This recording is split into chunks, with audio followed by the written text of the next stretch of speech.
Good evening. Tonight we are reading chapter 5 of My Father's Dragon by Ruth Stiles Gannett, and it's called My Father Meets Some Tigers. The river was very wide and muddy, and the jungle was very gloomy and dense. The trees grew close together, and what room there was between them was taken up by great high ferns with sticky leaves. My father hated to leave the beach, but he decided to start along the riverbank where at least the jungle wasn't quite so thick. He ate 3 tangerines, making sure to keep all the peels this time, and he put on his rubber boots. My father tried to follow the riverbank, but it was very swampy, and as he went further, the swamp became deeper. When it was almost as deep as his boot tops, he got stuck in the oozy, deep, mucky mud. My father tugged and nearly pulled his boots right off, but at last he managed to wade to a drier place. Here the jungle was so thick that he could hardly see where the river was. He unpacked his compass and figured out the direction he should walk in order to stay near the river. But he didn't know that the river made a very sharp curve away from him just a little way beyond. And so he walked straight ahead. He was getting further and further away from the river. It was very hard to walk in the jungle. The sticky leaves of the ferns caught at my father's hair. He kept tripping over roots and rotten logs. Sometimes the trees were clumped so closely together that he couldn't squeeze between them, and he had to walk a long way around. He began to hear whispery noises, but he couldn't see any animals anywhere. The deeper into the jungle he went, the surer he was that something was following him. And then he thought he heard whispery noises on both sides of him as well as behind. He tried to run, but he tripped over more roots, and the noises only came nearer. Once or twice he thought he heard something laughing at him. At last he came out into a clearing and ran straight into the middle of it so that he could see anything that might try to attack him.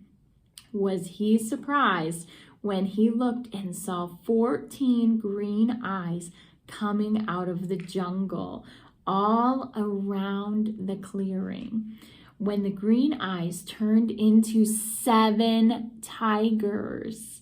The tigers walked around him in a big circle, looking hungrier all the time.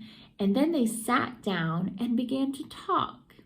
"I suppose you thought we didn't know you were trespassing in our jungle." The next tiger spoke. "I suppose you're going to say you didn't know it was our jungle." "Did you know that not one explorer has ever left this island alive?" said the third tiger. My father thought of the cat and knew this wasn't true, but of course he had too much sense to say so. One doesn't contradict a hungry tiger. The tigers went on talking in turn. "You're our first little boy, you know. I'm curious to know if you're especially tender. Maybe you think we have regular meal times, but we don't. We just eat whenever we're feeling hungry," said the 5th tiger. "And we're very hungry right now. In fact, I can hardly wait," said the 6th. "I can't wait," said the 7th tiger. And then all the tigers said together in a loud roar, "Let's begin right now!"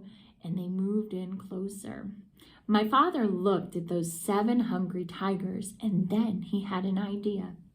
He quickly opened his knapsack and took out the chewing gum. The cat had told him that tigers were especially fond of chewing gum, which was very scarce on the island. So he threw each of them a piece, but they only growled. "As fond as we are of chewing gum, we're sure we would like you even better." And they moved so close that he could feel them breathing on their face. "But this is a very special chewing gum," said my father. "If you keep chewing it long enough, it will turn green. And then if you plant it, it will start to grow more chewing gum. The sooner you start chewing, then the sooner you'll have more." The tigers said, "Why didn't you say? Isn't that fine?" And each one wanted to be the first to plant the chewing gum. They all unwrapped their pieces and began chewing as hard as they could. Every once in a while, one tiger would look into another's mouth and say, "Nope, it's not done yet," until finally they were all so busy looking into each other's mouths to make sure that no one was getting ahead that they forgot all about my father. Wow, what a story.